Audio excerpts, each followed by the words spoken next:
Adderall is a combination of dextro and levoamphetamine that's widely used to treat ADHD and to a lesser extent narcolepsy. It effectively combats ADHD in many people, and it can provide cognitive enhancement, at least in the short term, for healthy individuals. Because of its stimulant and cognitive enhancing effects, Adderall is often used by college students and workers. The drug's safety differs depending on the dose, so therapeutic amounts used for ADHD may be different than chronic high doses used for other reasons. I won't fully cover the specific effect Adderall has on ADHD in this video, since it's a large topic that deserves a video of its own.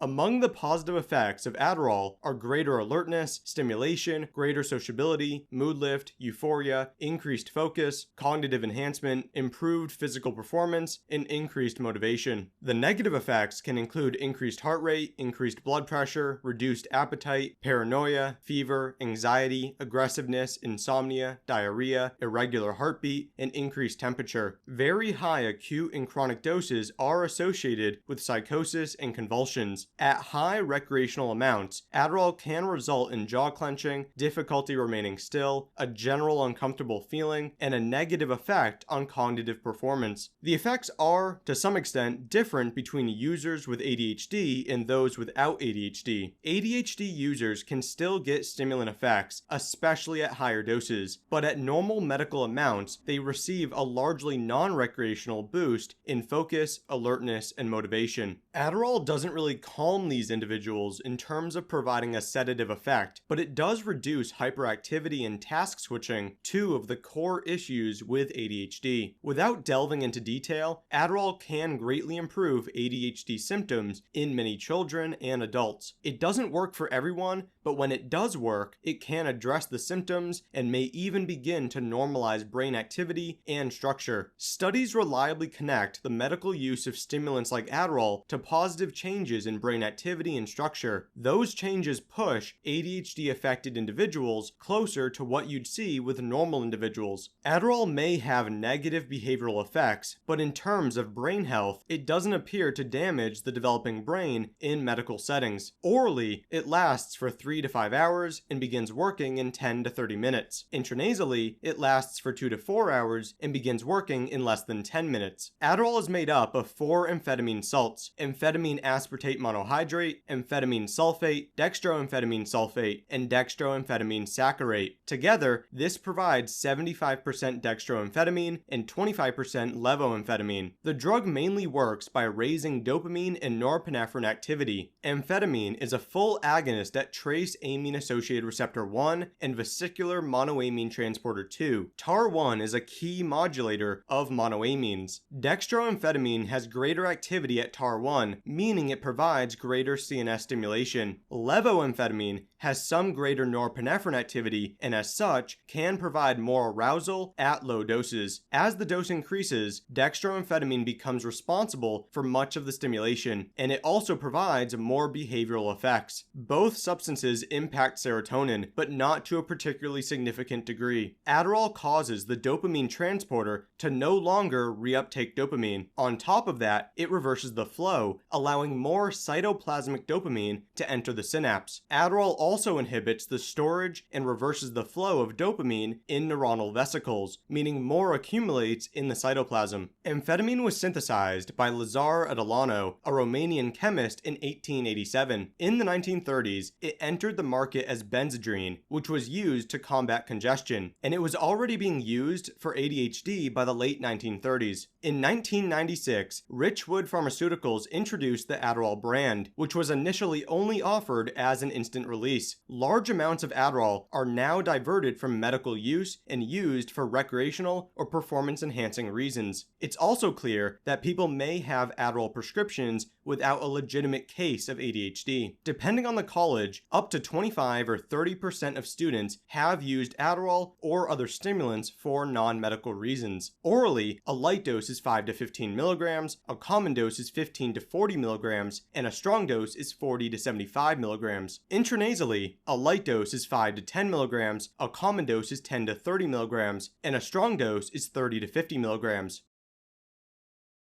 The drug is Schedule II in the US, and it's also controlled in the UK, New Zealand, Canada, Australia, and many other countries. At any regularly used dose, there is cardiovascular stress in the form of increased heart rate and blood pressure. This can result in notable tachycardia and possibly palpitations at high doses. This is mainly a concern for compromised individuals when the drug is used at high doses or when it's combined with other drugs or exercise. In those scenarios, a heart attack or hypertensive crisis is possible. Neurotoxicity is a common concern, but there's not much evidence to support major concerns about amphetamine-induced neurotoxicity, especially at medical doses. Methamphetamine is known to cause damage at high doses, and the concern appears smaller with amphetamine. Dextro and levoamphetamine don't seem to be connected to neurotoxicity at therapeutic doses, even with long-term use. But the concern isn't 0% when Adderall is used at very high doses or at high doses chronically, so you must be wise with your use. Acute overdoses do occur, and death featuring convulsions and coma is possible, but overdoses rarely lead to death. A moderate overdose comes with rapid breathing, abnormal heartbeat, agitation, confusion, tremor, elevated body temperature, urinary retention, and muscle pain. A severe overdose may feature psychosis, muscle breakdown, kidney failure, convulsions, circulatory collapse, cerebral hemorrhage,